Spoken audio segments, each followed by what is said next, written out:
Եվ 5 օր հետո Անանիա քահանայապետը մի քանի ծերերի և Տերտյուղոս անունով մի ճարտասան մարդու հետ իջավ եկավ։ Սրանք Պողոսի մասին կուսակալին ներկայացրին իրենց ամբաստանությունը։ Եվ երբ նրան կանչեցին, Տերտյուղոսն սկսեց ամբաստանել ու ասել. «Այս ազգը բազում խաղաղություն է գտել քո շնորհիվ և գործերի կարգավորություն քո խնամքի պատճառով։ Ամեն բանի համար և ամենուրեք քեզնից շնորհակալ ենք, ով գերազանցդ Ֆելիքս և մեծապես Գող, բայց որպեսզի ավելորդ հոգնություն չպատճառեմ քեզ, աղաչում եմ, որ քո ներողամտությամբ մեզ կարճիկարճ լսես»։ Մենք գտանք,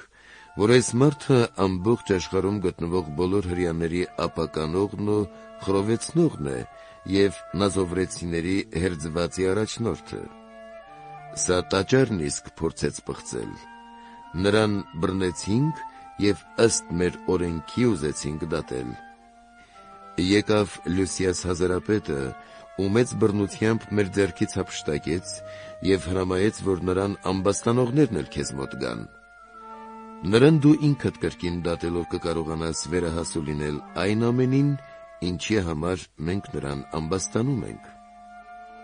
Հրեաներն էլ համաձայն գտնվեցին ու ասացին. այդպես է։